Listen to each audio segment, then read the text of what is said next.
an unintelligible intelligence. So we don't understand the logic of the super logician.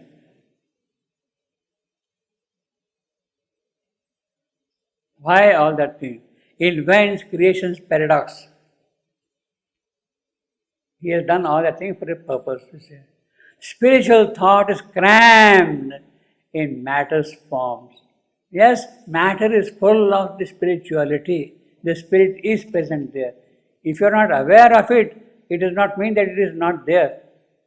It is your fault that you are not aware of it, but it is there. The spirit is there, you see. Profound. Spiritual thought is crammed, is packed fully, you see. Matter is abused, matter is cursed, matter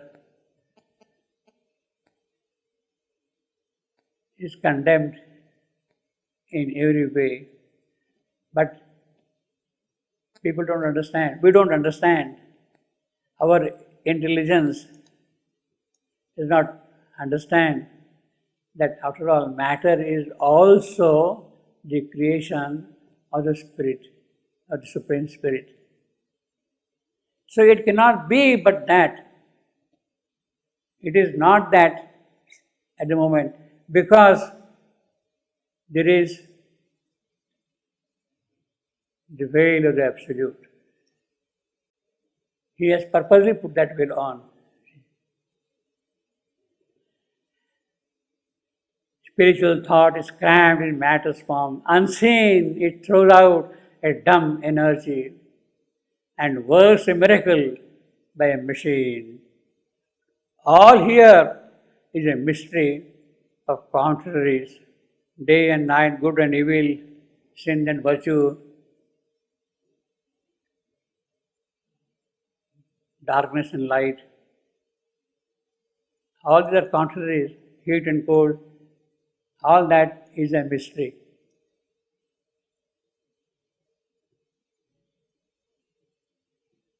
But actually, if you take even the simple physical fact of day and night, they are of course opposite. But ultimately they belong to the same one single reality. The earth rotating around her axis in the presence of the sun, creating day and night.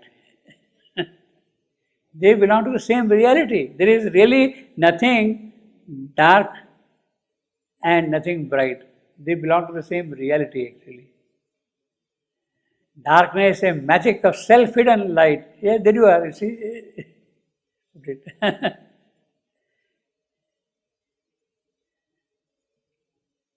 So now our American friends are sleeping merrily in the night. You see. Suffering some secret rapturous tragic manner, and death an instrument of perpetual life. Death an instrument of perpetual life. That is the entire meaning, entire positive role of death.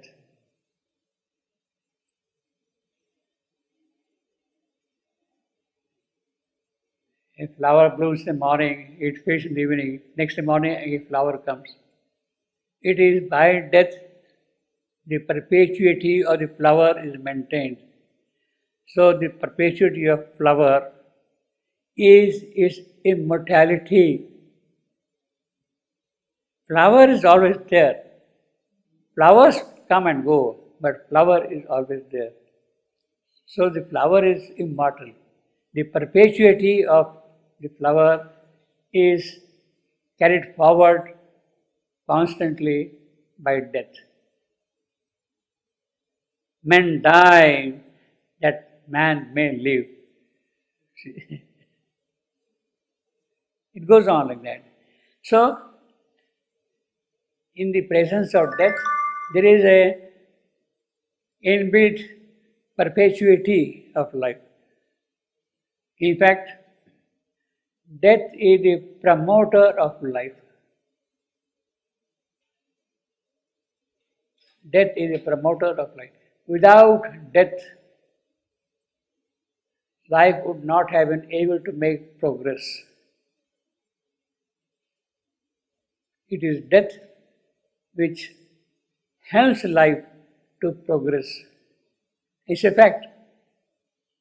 See, what I am now, if I am going to remain forever like this, where is the progress?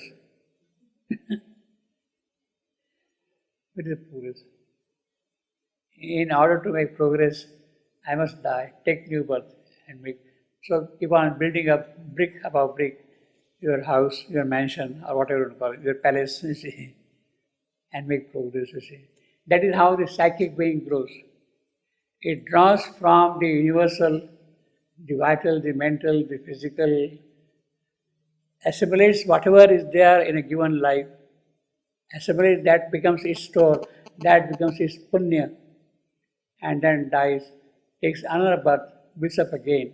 So that is how we constantly grow. So death is in fact the promoter of life. See,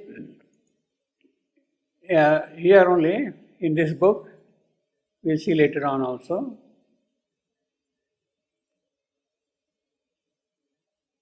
Life without death could not progress. Savitri tells that life without death could not progress. And therefore death is playing a useful role. Even at the last moment when Savitri is defeating, is conquering death, she addresses him, "Stay a while, I still need you." She tells that. "Stay a while, I still need you." In fact, 147.16, she says, "I hail thee, Almighty and victorious death." She calls him victorious death. 142.93, "Life only was my blind attempt to love." In fact, previous sentence, "Now at last I know beyond all doubt," 142.92, the great stars burn with my unceasing fire, and life and death are both its fuel made. Of that fire, unceasing fire. That unceasing fire is fed by both life and death. Life only was my blind attempt to love, but it is death which has given me the possibility of seeing attempt. Now it was a blind attempt, but death has made it seeing. Earth saw my struggle, heaven my victory, all shall be seized, transcended.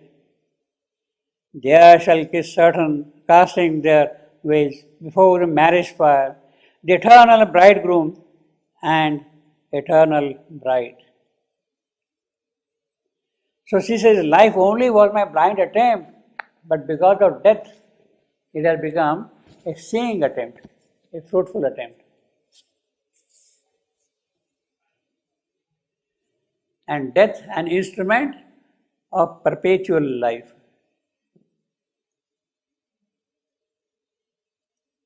See, this is a living reality, living experience.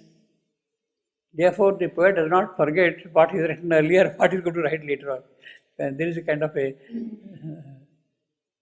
Although death walks beside us on life's road, this is what we got. Life only was my blind attempt. Although death walks beside us on life's road, a bystander at the body's start, and a last judgment on man's futile works, other the riddle of his ambiguous fate. Death is a stair, a door, a stumbling stride the soul must take to cross on birth to birth, a great defeat pregnant with victory, a whip to lash us towards our deathless state. So we need this whip. We need this whip. That is how death helps. You see, there is a here darkness. Here, this line we are talking about this line, this sentence. Darkness, a magic of self-hidden light. Okay. Suffering, some secret rapture's mask. And death, an instrument of perpetual life.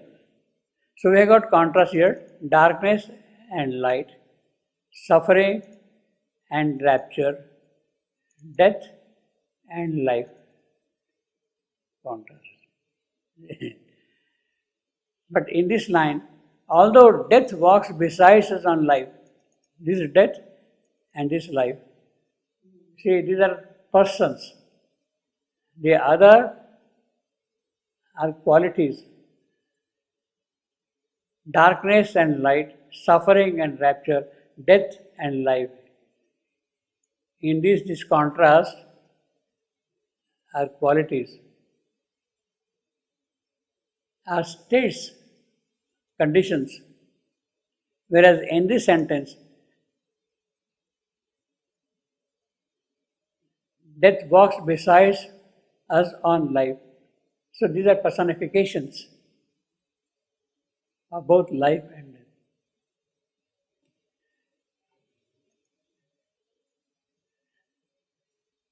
And last judgment. Now again, last judgment. Well, although this is a Christian phrase, but it is not in that sense. And the last judgment on man's futile works. Other is the riddle of its ambiguous space. Other of life. Death is a stair, a door, a stumbling stride. The soul must take to cross from birth to birth. Must take. And that must is aided by death. Great defeat pregnant with victory. So although it is an apparent defeat, but actually it's a victory that we are going to make progress through death. A whip to lash us towards our deathless state.